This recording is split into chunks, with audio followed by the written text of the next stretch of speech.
인사드리겠습니다. 임마누엘. 네. 오늘은 천국은 어떻게 생겼나요? 라고 하는 제목으로 천국에 대해서 이렇게 말씀을 좀 준비했습니다. 제목을 질문으로 한번 이렇게 좀 써봤는데요. 누가 물어봤을 것 같으세요? 네, 아이들이 물어봤을 것 같죠? 네, 지금 지원부에서 아이들의 질문들을 이렇게 좀 받아가지고 답변을 좀 준비를 좀 하고 있습니다. 그 중에 하나의 질문이었는데요.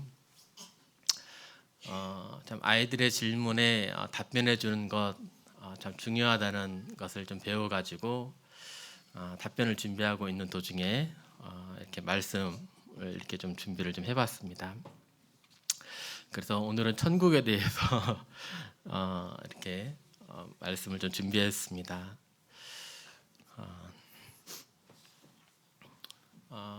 김정만 형제님으로부터 이제 강의를 좀 듣고 있습니다. 김정만 형제님이 이제 변증학, 창조과학 이렇게 좀 많이 이렇게 유명하시잖아요. 네, 그 중에 이제 형제님의 슬라이드를 그대로 이제 가지고 왔는데요. 과거 교회를 다닌 경험이 있는 비기독교인 중학생들에게 현재 교회를 나가지 않는 이유를 물었다라고 해가지고 이제 조사된 그런 내용입니다. 2014년도에 이제 발표한 자료이고요. 교회를 다닌 아이들이 이제 교회를 나가지 않았다. 왜 그렇게 되었을까요? 언론들은 생각은 이제 재미가 없어서 그럴 것 같다. 이런 생각이 드는데 그게 한 7%밖에 안 되더라고요. 그리고 이제 시간이 없어서라고 하는 것이 이제 37%. 이제 시간이 없어서 이제 이해가 되죠. 아이들이 이제 입시 준비로 바쁘다 보니까 처음에는 이렇게 주일날에는 나가다가 이제 고등학교 2, 3학년 되니까 이제 주일날에도 나가기 힘들어 가지고 못 나가면서 교회를 떠나게 되는 그런 원인 생각을 해볼 수 있을 것 같습니다. 그러면 재미가 없어서는 약 7%밖에 안 되는데 재미가 없으면 어떻게 해주면 될까요? 재미있게 이제 말씀도 이제 저같이 이제 딱딱한 사람이 전하기보다는 약간 이제 이렇게 뭐 경환 형제님이라든지 이렇게 재미있게 이렇게 여러 가지 이렇게 도구를 사용하시면서 재미있게 말씀 전하고 또 재미있는 프로그램도 좀 넣고 레크리에이션도 좀 넣고 이렇게 하면 될 것입니다. 근데 열심히 이렇게 하지만 재미가 없는 그런 이유는 7%밖에는 되지는 않습니다. 시간이 없어서 교회를 떠나간대요. 그럼 어떻게 해야 됩니까? 우선순위를 알려줘야 되겠죠. 먼저 그의 나라와 의를 구하라고 했어. 학업 때문에 하나님을 저버리는 것은 안 되는 거야. 먼저 우선은 하나님을 섬기는 것이 우선이야. 하나님은 그만한 대접을 받을 뿐이 아니죠.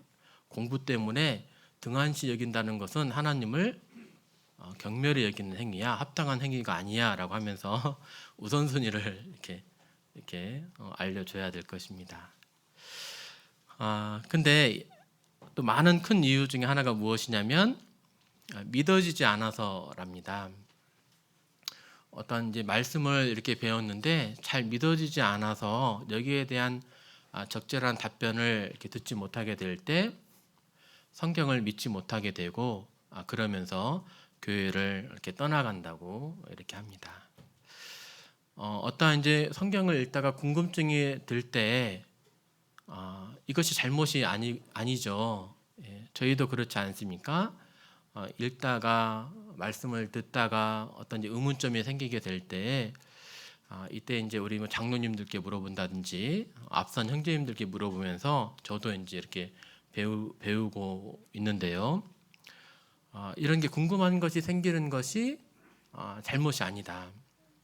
그런데 이런 궁금증이 있을 때 그것을 왜 믿지 못하냐고 덮어두고 믿게끔 이렇게 하고, 그것을 잘못인 양 지적해주고, 또 적절한 답변을 해주지 못하면 아이들이 교회를 떠나가게 되더라. 그러한 질문이 있을 때 오히려 적절하게 답변을 해주면 아이들의 신앙을 좀 굳건하게 이렇게 하는 그런 조사들을 이렇게 보게 됩니다. 그래서 이렇게 질문을 받는 것이 이렇게 중요하다고 그래요. 칼 세이건이라고 하는 유명한 천문학자가 있었습니다. 이렇게 뭐 보이저호, 뭐 바이킹호 이런 거 들어보셨죠? 우주 탐사선. 이 사람이 이렇게 이러한 탐사 계획에 참여한 세계적인 이렇게 과학자입니다.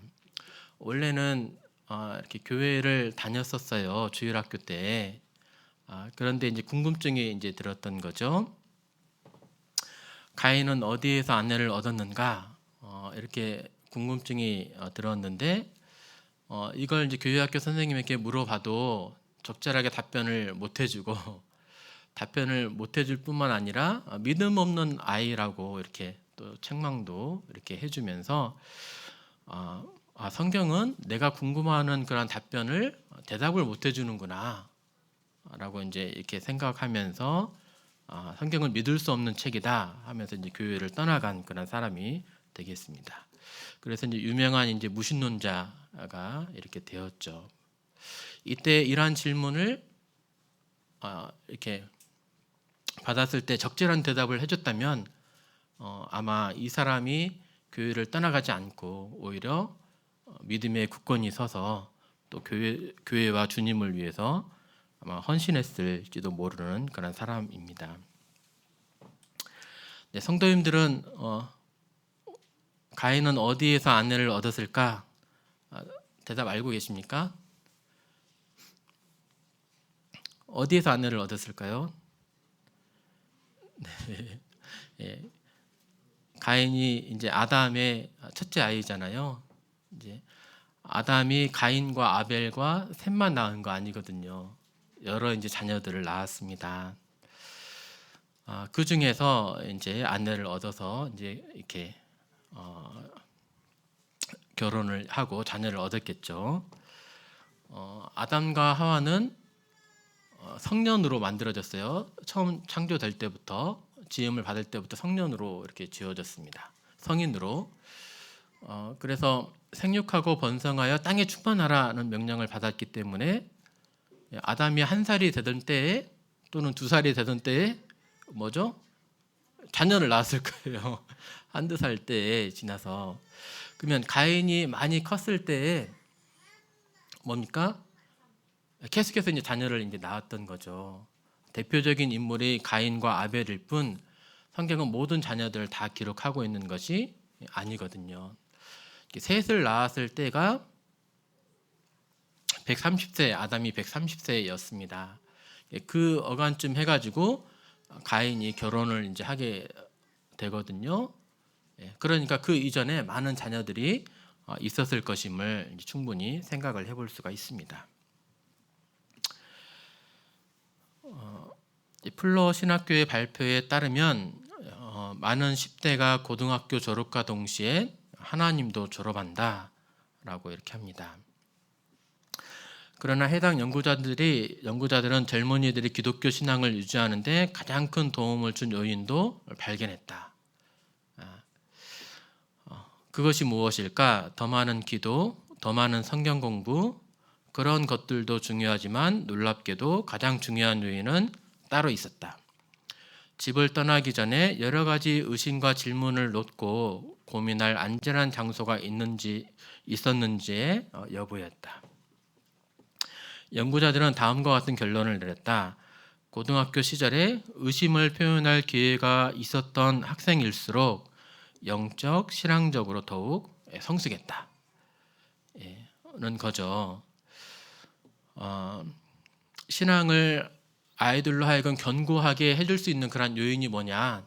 말씀과 기도를 가르치는 것도 중요하다.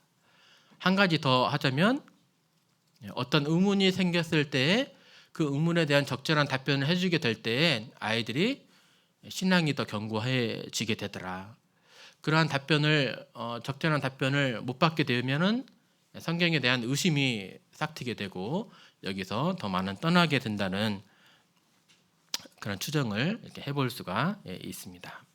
그래서 우리들은 참새 한 마리가 참새 다른 한 마리 주둥아리를 맡고 있는데 이러지 말고 아이들에게 적절한 질문을 해줘야 된다는 거죠. 질문을 받아서 답변을 해줘야 된다는 것입니다. 그래서 이제 김종관 형제님 말씀하시길 남원에서 이제 이렇게 아이들을 대상으로 이름 쓰지 말고 질문을 이렇게 받아봤다고 합니다. 질문들이 많이 나왔을까요? 예, 자기가 가지고 있던 그러한 의문점들, 또 생각들, 평소에 궁금하던 그런 내용들을 이렇게 쓴 거예요. 다른 교회와 우리 교회와 다른 것은 무엇이고 다르게 가르치는 것은 무엇인가? 네, 친구에게 우리 교회를 어떻게 소개하면 되나? 뭐 이렇게 해가지고 여러 가지 질문들을 받았고 남원교회 같은 경우는 이 답변을 받아서 질문을 받아서 이 답변들을 정리해가지고 파일로 이렇게 만들어 놨더라고요. 이것을 보고 우리도 한번 해보자. 예, 우리 이제 지원부 우리 형제 자매님들 계시는데 우리도 한번 해보자라고 해가지고 한 2달 전쯤에 질문들을 받았습니다. 일단 초등학교 아이들을 대상으로 질문을 받아봤어요. 총 15명의 아이들에게 질문을 받았습니다. 질문 몇 개나 나왔을까요? 예, 47개나 나왔어요. 네, 이제 옆에 있는 사진처럼 뭐 이렇게 뭐 이름 쓰지 말고 평소에 궁금했던 뭐 성경에 대한 부분, 교회에 대한 부분 질문해 주세요라고 해가지고 받았는데 이러한 식으로 질문을 했습니다. 네, 거듭나는 법, 포도주로 어떻게 만드셨을까, 뭐 공룡에 대한 부분, 외계인에 대한 부분, 네. 47개의 질문을 한 11가지 정도로 분류했습니다. 한번 질문들을 한번 읽어보겠습니다. 첫 번째로는 이제 천국이에요. 천국은 어떻게 생겼고 하나님은 어떤 곳인가요? 하나님은 성별이 있을까요? 천국은 어떤 곳인가요? 진짜 천국은 있나요? 천국에는 성경에 나오는 질문들이 진짜 있나요? 천국은 어떻게 생겼나요? 같은 질문들이 참 많더라고요. 아이들이 참 천국에 대해서 많이 궁금해하는구나 이렇게 알 수가 있습니다. 네. 하나님은 성별이 있을까요? 정말 아이와 같은 질문이죠. 네. 또 이러한 질문도 있었어요. 하나님의 시험. 하나님은 우리를 왜 시험했나요? 네. 그렇죠. 왜 시험하셨을까? 근데 결과를 아시는데 죄송합니다. 결과를 아시는데 왜 시험하시나요? 그러게요. 결과를 아시는데 왜 시험하실까요? 예, 우리도 대답하기 어려운 그런 질문들을 아이들은 물어보고 있다는 거죠. 예, 결과를 아시는데 왜 시험하실까요? 크게 이제 시험은 2가지 종류가 있죠. 테스트, 평가하기 위한 시험하고 템테이션, 유혹해서 넘어뜨리기 위한 시험이 있습니다. 하나님은 유혹하시는 분은 아니시고 평가하시는 그런 분이십니다. 결과를 아시는데 왜 하나님을 시험하십니까? 네, 행한 대로 상 주시기 위함입니다. 충분히 그럴 만한 사람인 줄 알아. 이걸 행할 수 있는 사람인 것도 아시지만 행한 대로 우리에게 복 주시기 위해서 이렇게 시험하십니다. 네, 아이 때에는 공룡에 대한 관심이 많죠. 커다란 그런 생물들 많은데 공룡, 조선시대 하나님의 계실 시대는 어떤 순서일까? 진짜 에덴 동산에 살았을까? 백악기 시대에 살았던 공룡들 중 살아있는 공룡이 있을까? 네. 에덴 동산에 공룡이 있었을까요? 네, 있었죠. 이제 여섯째 날에 이제 공룡 땅에 있는 짐승들이 이제 만들어졌으니까요. 네, 이 질문에 대한 답변도 이렇게 지원부에서 준비하고 있는데요. 아마 양태호 형제님이 공룡 맡으신 걸로 알고 있는데 봤는데 정말 이렇게 잘 준비하시더라고요. 아마 기대가 좀 됩니다. 네 번째는 이제 복음에 대한 질문도 있었습니다. 거듭나는 법 알려주세요. 하나님을 믿어요? 이게 앞뒤 전후 문맥을 모르니까 왜 하나님을 믿어요라는 질문인지 참 이해하기가 참 힘드네요. 네, 네. 저는 하나님을 믿어요라고 하는 그런 질문, 그런 답변인지 이해하기가 힘듭니다. 십자가를 하나님이 왜 달려요? 중요한 질문이죠. 이거 깨달으면 구원받잖아요. 예. 십자가를 하나님이 왜 달려요? 예, 정말 중요한 질문을 우리 아이들이 하고 있습니다. 다섯 번째는 예수님에 관한 질문입니다. 예수님께서 물로 어떻게 포도주를 만들었을까? 예. 예. 이렇게 믿고 나면 쉬운데요. 믿고 나면 쉬운데 이게 또 안 믿어지면 또 어려운 질문이기도 이렇게 합니다. 예.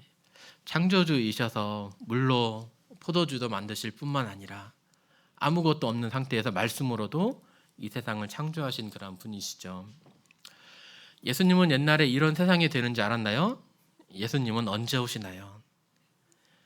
예수님과 하나님은 왜 같은 분이신가요? 네, 삼위일체의 하나님에 대해서 성경은 말씀하고 계시죠. 근데 우리는 명확하게 이렇게 이해할 수가 없죠. 우리가 하나님을 다 이해할 수가 없어요. 근데 계시해 주셔서 하나님은 삼위일체 하나님이시구나라는 것을 알 수 있는 거죠. 성경이 사람에 의해서 쓰인 책이 아닌 것 이유 중에 하나가 바로 이러한 내용들이 있기 때문이에요. 사람의 머리에서 나온 것이라면 자기가 들어본 일, 경험해 본 일들, 알고 있는 선에서 아마 쓰여졌을 텐데 모든 인류가 아무리 연구해봐도 삼위일체에 대해서 명확히 다 이해할 수 없는 그런 교리가 성경에 있다는 것은 이 말씀이 하나님으로부터 온 것임을 또 말해주는 증거입니다. 네, 여섯 번째는 외계인입니다. 외계인은 진짜 있을까? 네, 드라마, TV를 봐도 영화를 봐도 게임을 해도 다 외계인에 관련된 그런 내용이죠. 성도님들도 궁금하시죠? 외계인 정말 있을까? 네. 네, 이것도 하나의 주제로 해서 이렇게 말씀을 드리면 좋을 것 같은데요. 외계인이 있을까라고 하는 그 질문의 배경 속에는 어떤 진화론적인 시간 관념이 포함된 거예요. 성경은 지구가 만들어진 지 얼마 되었다고 그러죠? 네, 한 6,000년 정도 됩니다. 한 10,000년이 채 안 되거든요. 10,000년이 채 안 된다면 정말로 온 세상이 10,000년이 안 된다면 우주인이 있을까요? 외계인이 있을까요? 없어요. 그렇죠? 6,000년 정도밖에 만들어진 우주가 6,000년밖에 안 되었다면 외계인이라고 하는 것이 만들어질 수가 없어요. 100억 년, 135억 년 정도 되어가지고 오랜 시간이 걸쳐서 우리 인류가 만들어졌다면 우리와 같은 환경 가운데 다른 행성에서도 우리가 만들어졌는데 다른 행성에서도 생명체가 존재 안 할 이유가 없어 라고 하면서 나타난 그러한 이제 개념인 것이죠. 6,000년이라면 비행선이 빛의 속도로 와도 지구까지 또 못 와요. 얼마 전에 이제 유신진화론 세미나가 이제 있었습니다. 그 중에 이제 우주 비행을 연구하신 그 과학자로부터 말씀을 들을 기회가 있었어요. 빛의 속도의 10분의 1 정도의 속력만 내려고 해도 예, 연료를 지구보다도 더 많은 그런 연료를 가지고서도 안 된다는 거예요. 네, 넘어가겠습니다. 네, 천사가 되면 이야기나 가족을 알아볼 수 있을까요? 천사들도 사람이었나요? 천사는 얼굴이 어떻게 생겼나요? 천국을 가면 천사가 되나요? 네. 네, 그렇죠. 천국에 가면 알아볼 수 있으니까 천국에 가면 우리 사람들 알아볼 수 있죠. 나사로 부자 이야기를 보면 알아봤던 것처럼요. 사람이 천사가 되는 것은 아니죠. 네. 네, 여덟 번째는 이제 교회에 관한 질문입니다. 교회는 언제부터 생겼나요? 옛날에는 교회를 누가 먼저 만나요? 우리 기린노교회 말하는 건가? 네, 대한민국의 교회는 몇 개 있나요? 우리 교회의 역사는 무엇인가요? 와, 이런 질문도 물어보는구나. 아이들도 우리 교회에 대해서 관심이 많구나. 우리 교회는 어떤 변화를 가졌나요? 우리 교회는 하나님께 어떤 은혜를 받았을까요? 우리 교회 사람 중에 작곡한 사람은 누가 있나요? 있죠. 네, 우리 서지원 형제도 있고, 예, 또 이렇게 우리 문희연 자매님 아마 작곡가 나오신 걸로 알고 있는데, 네, 왜 교회를 가요? 네, 왜 교회를 갈까요? 네, 그렇죠. 교회 가는 기쁨이 있기 때문이고, 또 사랑하는 성도님들을 볼 수 있고, 또 하나님을 뵐 수 있어서 주님을 만날 수 있어서 교회에 갑니다. 요나와 물고기, 이것도 궁금하죠? 큰 물고기가 맞나요? 어떻게 생겼을지, 뱃속에서 소화가 안 되고 3일 동안 있었을지, 네, 다 이해할 수는 사실 없죠. 어떤 호흡 기관에 이렇게 있었던 건지, 식도에 걸쳐 있었던 건지 다 이해할 수는 없습니다만, 하나님은 이렇게 요나를 살리셨습니다. 성경에 대한 이야기, 몇 장으로 이루어졌을까? 성경은 무엇을 알려주나요? 네, 성경은 왜 있나요? 어떻게 하면 말씀을 잘 기억할 수 있을까요? 성도님들은 성경은 왜 있나요? 라고 질문을 받는다면 무엇이라고 대답하시겠습니까? 성경은 왜 있습니까? 네, 하나님에 대해서 알려주시려고, 우리로 하여금 구원을 받게 해주시려고, 진리를 알게 해주시려고 이렇게 있습니다. 분류하기가 어려운 그 밖의 질문들이 있었는데요. 하나님은 사람을 아담과 하와만 만들었나요? 얘가 뭘 알고 지금 물어보는 것인가? 네, 어떤 진화론적인 그런 배경 가운데 물어본 것인지 궁금하기도 하네요. 예, 그렇죠. 성경은 하나님은 사람을 아담과 하와만 이제 만드신 거죠. 왜 이스라엘이 나누어졌나요? 바다는 왜 짠가요? 엘리야는 언제 육체가 바뀌었나요? 네. 그 다음에 한 대 얻어 맞는 것 같은 그런 질문 있었습니다. 3층은 대체 왜 바뀌었나요? 네, 그렇죠. 우리의 아지트인데 내 놀이터인데 말이죠. 밥 먹고 나면 거기 가서 놀아야 되는데 왜 가져가신 거예요? 왜 저한테 말도 안 하고? 네, 예. 이 질문을 들으시고 서승호 형제님이 잘못했다고. 네, 네, 그렇죠. 아이들의 공간이었는데, 예, 우리 부장교사 우리 형제님들 공감했습니다. 아, 우리가 잘못했다. 아이들의 공간인데 물어보지도 않고 행했다. 주일학교 선생님은 어떻게 될 수 있나요? 왜 합쳐졌나요? 아, 그러네. 아이들한테 말도 안 하고 이렇게 합쳐졌네. 네. 이런 아이들의 이런 생각들을 이렇게 좀 알 수가 있었습니다. 네. 이렇게 그래서 오늘은 이제 천국에 대해서 이렇게 말씀을 좀 준비를 좀 했는데요. 오늘 아마 다 말씀드리지 못할 것 같고 돌아오는 주일에 이제 또 제가 또 말씀 순서더라고요. 그래서 주일 날에도 이어서 이렇게 말씀을 좀 드려볼까 합니다. 천국에 대한 질문들을 이렇게 요약을 해보니까 우편에 있는 것처럼 천국은 어떻게 생겼을까? 또 하나님은 어떤 분인가? 천국에서 성경 인물들을 만나볼 수 있을까? 네, 천국에서는 성경 인물들을 만나볼 수 있죠. 하나님은 어떤 분인가? 이것도 대답하자면 네, 신론해가지고 책 한 권짜리 이렇게 있잖아요. 이렇게 할 수도 있고 아니면 간단하게 이렇게 말씀드릴 수도 있죠.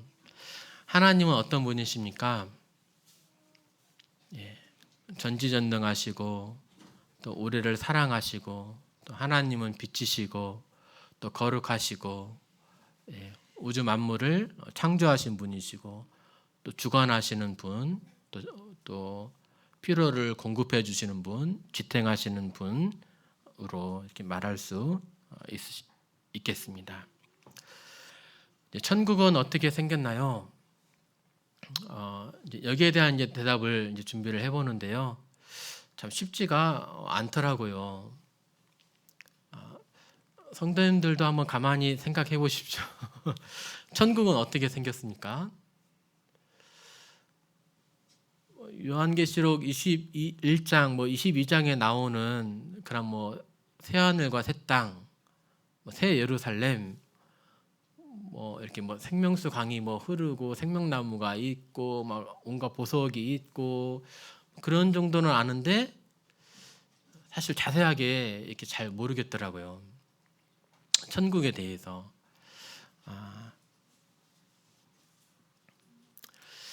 그런데 또 한편으로는 그럴 수밖에도 없겠다라고 하는 그런 생각도 들기도 했습니다.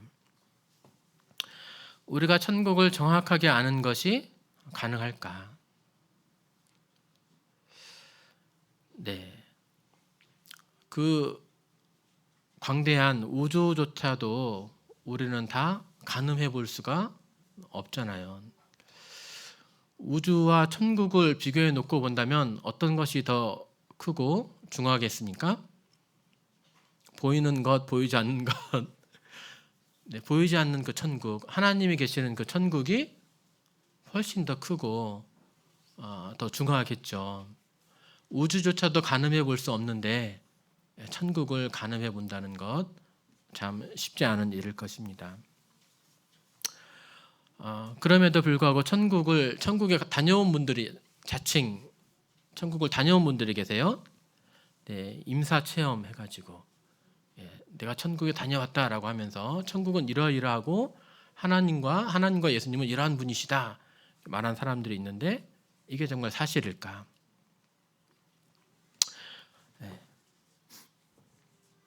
임사 체험한 사람들의 그런 말조차도 무엇이 기준입니까? 그들의 간증이 진리입니까? 성경 말씀에 따라서 우리는 또 분별해야 할 것입니다. 그렇다면 성경은 천국을 어떻게 말할까? 이제 이런 순서로 준비를 해봤습니다. 네.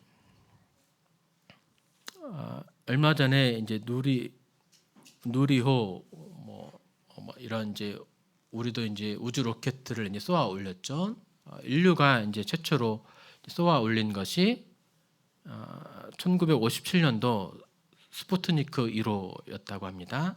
인공위성을 이제 이렇게 쏘아 올린 거예요. 또 동물을 실은 것이 이제 1958년도 스푸트니크 2호였다고 합니다. 그러면서 이제 우리가 이제 정말 지구의 그 모습, 둥근 모습을 우주에서 찍은 이런 아름다운 모습들을 이렇게 이제 볼 수가 이제 있게 된 거죠. 이 사진도 유명한 사진입니다. 이제 달에서 바라본 지구예요. 최초의 유인 탐사선 아폴로 8호가 찍은 사진입니다. 68년도에 찍은 사진이고요. 이제 그림자에 가려져 가지고 지구가 이제 이렇게 이제 보이고 있습니다. 이 아폴로 8호는 이제 달의 궤도를 거쳐 가지고 이제 다시 돌아왔고요. 그 유명한 이제 암스트롱 아폴로 11호였죠. 달에 이제 착륙한 사람입니다. 가장 멀리 나간 그런 우주 탐사선 어디까지 나갔을까요? 그게 이제 보이저 1호와 2호입니다. 태양계를 이제 벗어났습니다. 1977년도에 보이저 1호, 2호를 이제 쏘아 올렸거든요. 보이저 1호가 2012년도에 이렇게 태양계를 벗어났고 보이저 2호가 2018년도 벗어난 지가 이제 얼마 안 되는 겁니다. 이제 태양계 이제 벗어난 것입니다.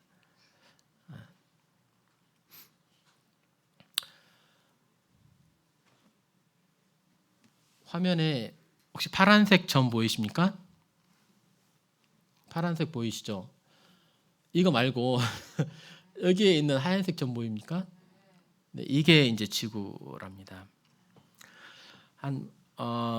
이제 보이저호가 1977년도에 이제 쏘아 올려졌는데 90년도에 이제 촬영한 그런 사진이에요. 지구로부터 61억 킬로미터의 거리에서 찍은 거랍니다.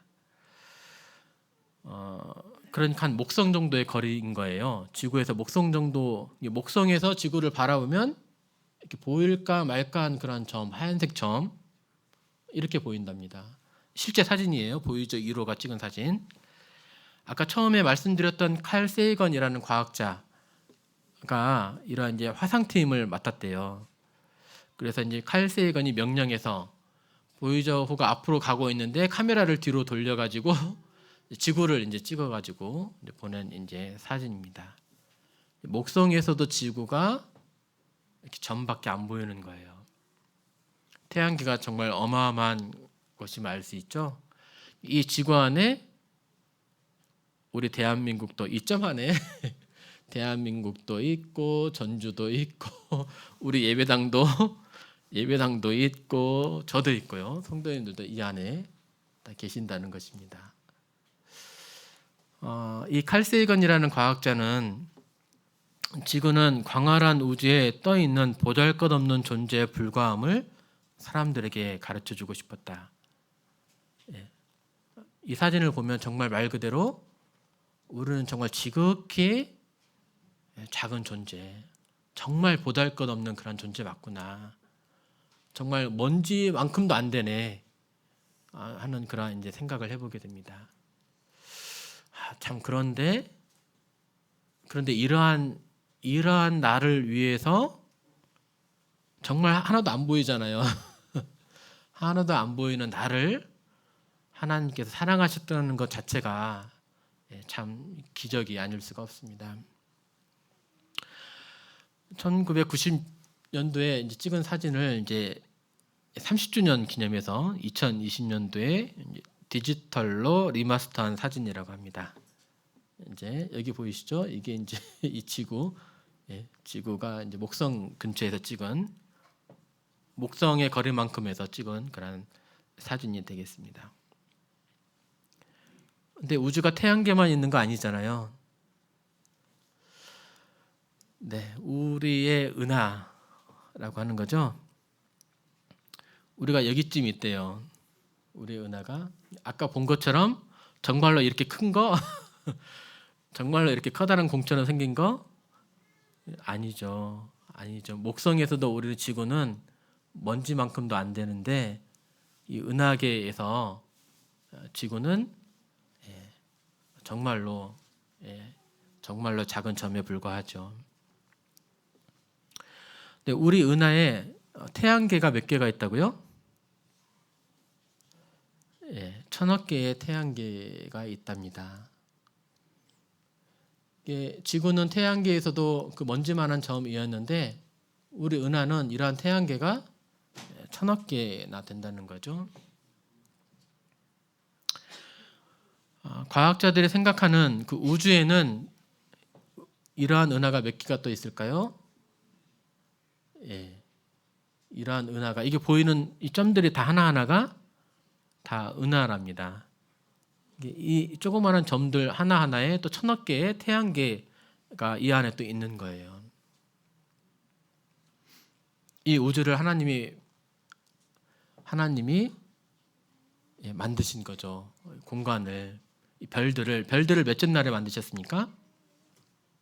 넷째 날에 만드셨잖아요.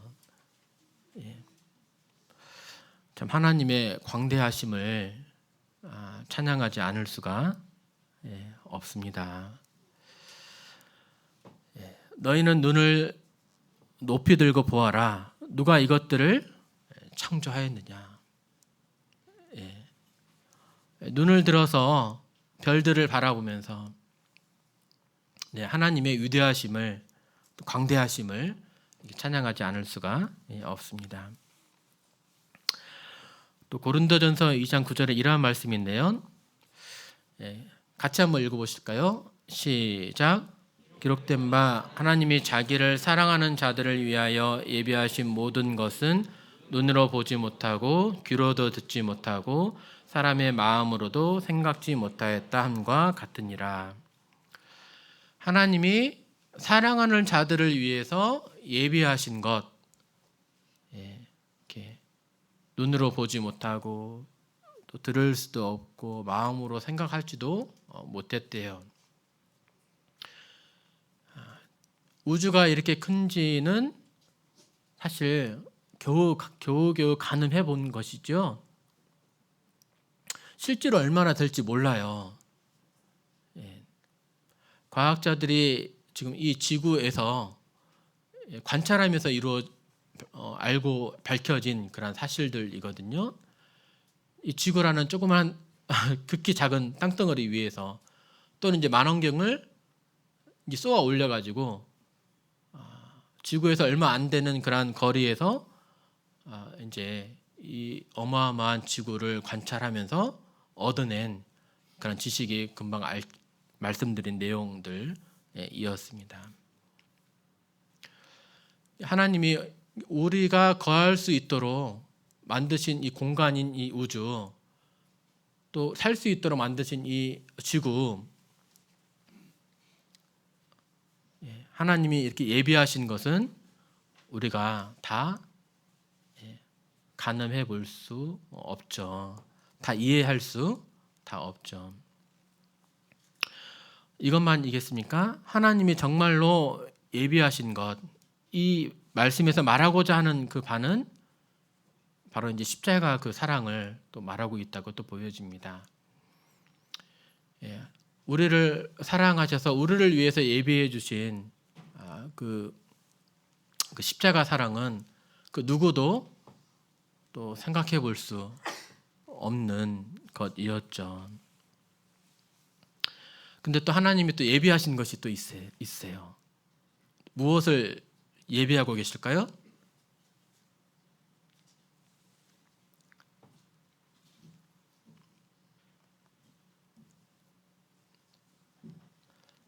예수님이 올라가시면서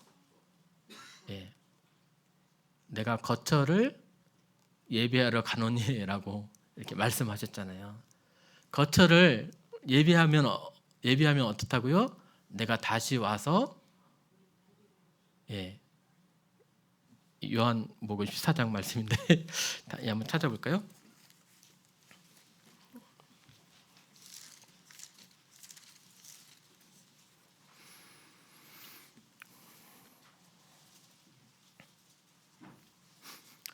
네, 요한복음 14장 2절과 3절입니다. 내 아버지 집에 거할 곳이 많도다. 그렇지 않으면 너희에게 일렀으리라. 내가 너희를 위하여 거처를 예비하러 가노니 가서 너희를 위하여 거처를 예비하면 내가 다시 와서 너희를 내게로 영접하여 나 있는 곳에 너희도 있게 하리라. 주님이 예비하고 계시다는 거예요. 우리의 거처를. 말하자면 천국을 예비하고 계시다는 그런 말씀인 것입니다. 우주조차도 우리가 1%도 이해하고 있지 못한데 겨우 가늠을 해볼까 말까 한 정도인데 천국을 논한다는 것, 천국은 이런 것이야 라고 말한다는 것은 우리의 지극히 작은 지성으로는 다 이렇게 가늠해 볼 수도 이해할 수도 없을 것입니다. 기록된 말씀 안에서 우리는 이해할 수 있을 뿐이죠.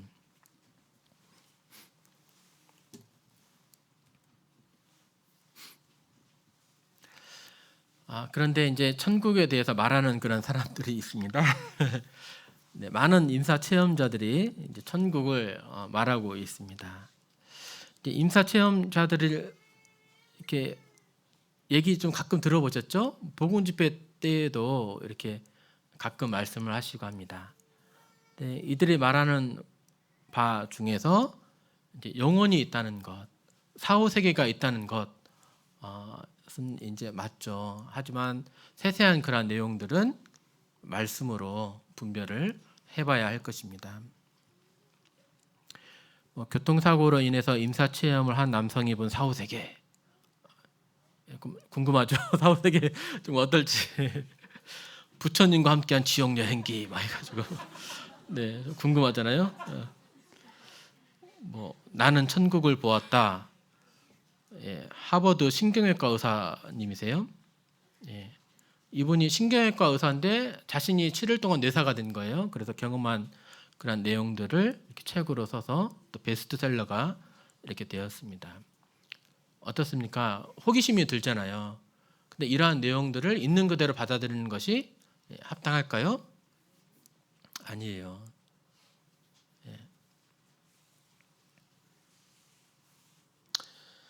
혼수 상태에 빠진 사람들이 실제로 경험한 것이 맞는 건지 아니면 환상을 본 건지 구분이 되지 않습니다. 환상을 본 건지 환영을 본 건지 허상인지 정말 경험한 건지 구분이 되지 않죠.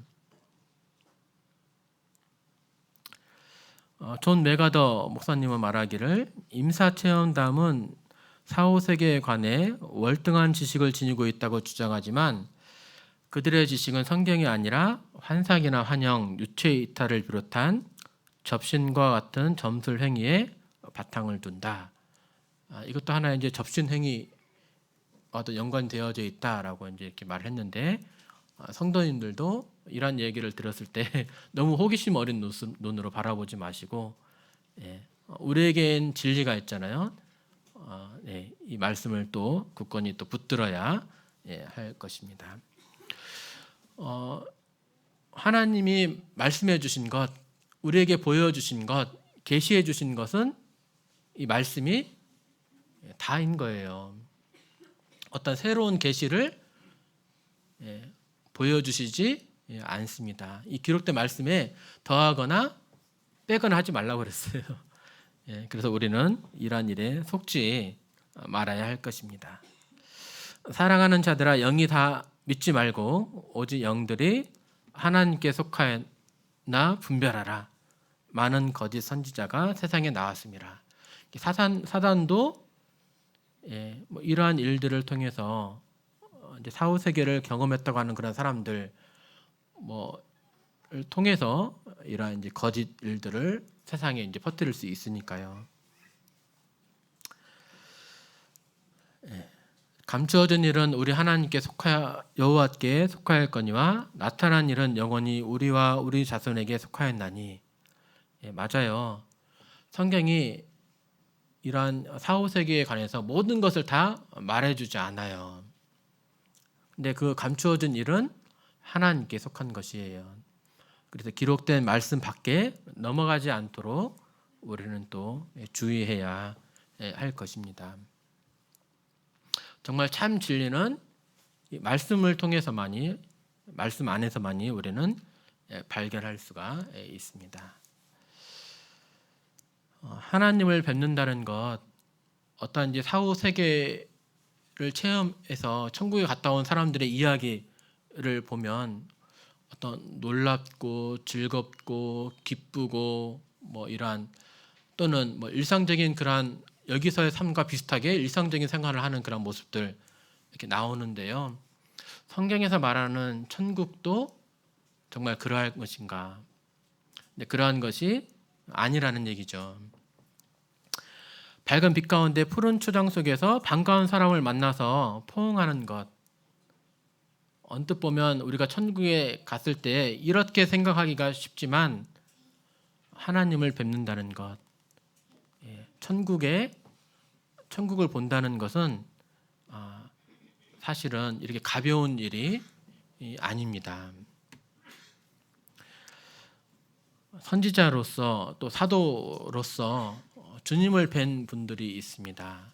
또 주님의 그런 환상을 본 사람들이 있어요. 주님을 직접 보지 못하고 환상을 통해서 이렇게 보았을 뿐인데 그들이 어떻게 되었습니까? 못 보던 것을 보아서 마냥 막 기뻐하고 막 즐거워하고 그랬을까요? 주님의 모습을 보자 그들은 어떻게 되었죠? 죽은 듯이 엎드려질 수밖에 없었어요. 그분의 영광을 보자, 그분의 위엄을 보자, 어떻게 돼요? 내 자신의 무거치함을 깨닫게 되고 그분의 거룩 앞에 내 자신의 부패함이 있으니까, 더러움이 있으니까 감추고자 숨을 수밖에 없게 되고 무서워서 덜덜 떨 수밖에 없었다고 이렇게 고백하고 있습니다. 네, 이사야서 6장 한번 볼까요?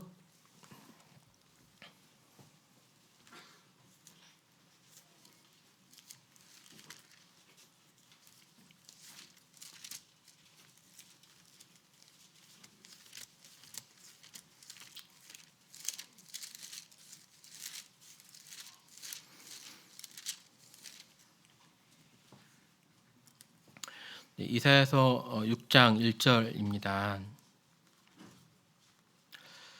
근데 중간에 내가 본즉 주께서 높이 들린 보좌에 앉으셨는데 그의 옷자락은 성전에 가득하였고 스랍들이 모시고 섰는데 각기 6날개가 있어 그 둘로는 자기의 얼굴을 가리었고 그 둘로는 자기의 발을 가리었고 그 둘로는 날며 서로 불러 이르되 거룩하다 거룩하다 거룩하다 만군의 여호와여 그의 영광이 온 땅에 충만하도다 하더라.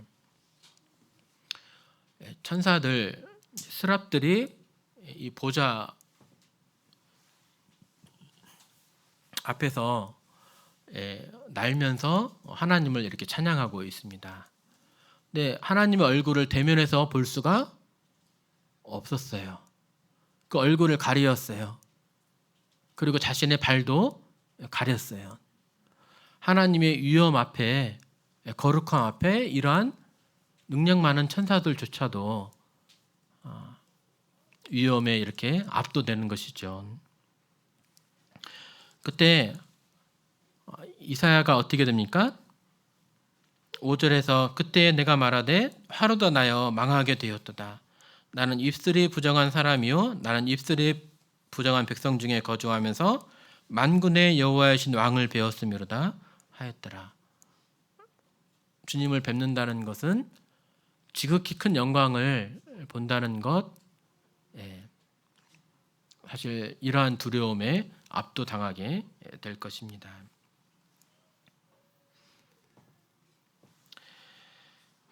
예, 8절 보면 내가 또 주의 목소리를 들으니 주께서 이르시되 내가 누구를 보내며 누가 우리를 위하여 갈고 하시니 그때 내가 이르되 내가 여기 있나이다 나를 보내소서. 하였더니 9절 여호와께서 이르시되 가서 이 백성에게 이르기를 너희가 듣기는 들어도 깨닫지 못할 것이요 보기는 보아도 알지 못하리라 하여. 참고적으로 9절에서 말하고 있는 분은 누구십니까? 누가 말씀하셨죠? 여호와께서 이르시되라고 하시면서 하나님이 말씀하셨습니다. 네, 여기에 손을 넣으시고 요한복음 12장 한번 보겠습니다.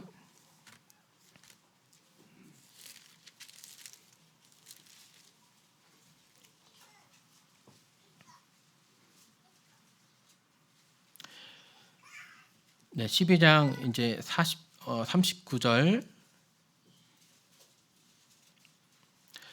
그들의 능히 믿지 못한 것은 요한복음 12장 39절, 40절, 41절입니다. 그들의 능히 믿지 못한 것은 이 때문이니 곧 이사야가 다시 일렀으되 그들의 눈을 멀게 하시고 그들의 마음을 완고하게 하셨으니 이는 그들로 하여금 눈으로 보고 마음으로 깨닫고 돌이켜 내게 고침을 받지 못하게 하려 함이라 하였음이더라. 이사야가 이렇게 말한 것은 주의 영광을 보고 주를 가리켜 말한 것이라. 자, 이사야가 봤을 때 누구를 봤다고 말씀하셨어요? 여호와를 봤다고 말씀하셨습니다. 예. 근데 이제 41절에서 이사야가 이렇게 말한 것은 주의 영광을 보고 주를 가리켜 말한 것이라. 그러나 관리 중에도 그를 믿는 자가 많대. 여기서의 주는 지금 누구를 말하고 있습니까? 예수님을 말하고 있어요. 이사야가 만난 분은 여호와 하나님이셨는데 요한복음은 누구를 가리킨 것으로 말하고 있습니까? 예수님을 가리킨 것으로 말하고 있습니다. 즉, 주 예수 그리스도는 하나님이심을 이 말씀을 통해서 보여주고 있는 것입니다. 참고적으로 말씀드렸고요. 넘어가겠습니다. 다니엘도 그랬어요. 네. 나 다니엘이 홀로 보았고 나와 함께한 사람들이 이 환상은 보지 못하였어도 그들이 크게 떨며 도망하여 숨었느니라. 그러므로 나만 홀로 있어서 이 큰 환상을 볼 때 내 몸에 힘이 빠졌고 나의 아름다운 빛이 변하여 썩은 듯하였고 나의 힘이 다 없어졌으나 내가 그의 음성을 들었는데 그의 음성을 들을 때 내가 얼굴을 땅에 대고 깊이 잠들었느니라. 광채와 위험에 놀라가지고 사람들이 크게 떨고 도망하며 숨고, 다니엘은 주님의 모습을 본 것이 아니라 환상만 보고도 어때요? 온 힘이 다 없어졌고 얼굴을 땅에 댈 수밖에 없었고 죽은 듯하게 엎드릴 수밖에 없었습니다. 천국에 이르러 주를 뵙는다는 것은 이처럼 거룩함과 주님의 위엄 앞에 두려움과 경외심에 사로잡히게 되는 것을 말하는 거예요. 어떤 푸른 초장에서 오랫동안 보지 못했던 친구를 만나는 그런 상황이 아니라 그분의 거룩하심과 위엄과 능력 앞에 어떻습니까? 경외심을 갖게 되는 겁니다. 천사들조차도 그들의 머리와 발을 가릴 수밖에 없었어요. 네. 그런 위험에 압도되는 그런 이유 중에 하나가 무엇이냐면 해보다도 더 밝은 그런 광채가 우리 주님에게서, 하나님에게서 나온다는 것이죠. 해와 달의 비침이 쓸데없대요. 천국에서는. 왜 그렇습니까? 하나님의 영광이 비치시기 때문에. 근데 이 빛이 얼마나 밝은지, 네, 해보다도 더 밝다고 이렇게 말했습니다. 사도 바울은 우리 주님을 배웠죠. 그때 눈이 멀었습니다. 해보다도 더 밝은 빛이 나와 내 동행들을 둘러 비추는지라 나는 그 빛의 광채로 말미암아 볼 수 없게 되었으므로. 우리는 하나님은 빛이시라라고 했는데 사실 하나님이 어떠한 분인지 우리는 사실 잘 모릅니다. 그분은 사실 가까이 가지 못할 빛에 거하시는 그런 분이시죠.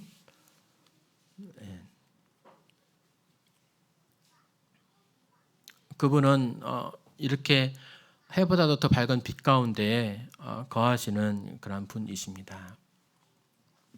그런데 우리 구원받은 성도들은 어떻습니까? 그 나라에 가게 되면 하나님의 그 빛에 우리의 영혼이 상하게 될까요? 우리의 몸이 상하게 될까요? 아니요. 우리는 그의 참모습 그대로 볼 수 있다고 이렇게 말하고 있습니다. 우리도 변화되어서 그의 참모습 그대로 볼 수 있다고 이렇게 말하고 있습니다. 주님에 대해서, 하나님에 대해서 모든 것을 다 안다는 말씀은 아닙니다. 우리도 그때에도 아마 하나님에 대해서 다 알지 못할 것입니다. 하나님은 어떤 무한하신 분이신 거예요. 우리 지혜가 그때 무한하지 않아요. 하나님이 아니니까. 그렇다면 하나님에 대해서 다 알 수가 없는 것이죠. 천국은 어떻게 생겼을까? 그래서 천국의 모양이 어떻고 보화가 얼마나 많이 있고 크기가 얼만큼 되고 이것이 사실 중요한 것이 아니더라고요. 천국에는 하나님의 영광이 이렇게 빛나는 곳이다. 또 천국에는 하나님의 보좌가 중심이어서 이 보좌를 둘러서서 천만 천사들이 또 장로들이 이렇게 예배하는 그런 곳이다. 사실 그 밖에 환경은 부차적인 거예요. 뭐 생명수가 어떻고 보석이 어떻고 이건 부차적인 것 같습니다. 하나님의 영광이 충만하고 또 보좌에 앉으셔서 그분이 영광 받으시는 모습이 천국의 모습임을 또 우리는 알게 됩니다. 오늘 말씀은 이상으로 마치고요. 또 이어서 또 이렇게 말씀드리도록 하겠습니다.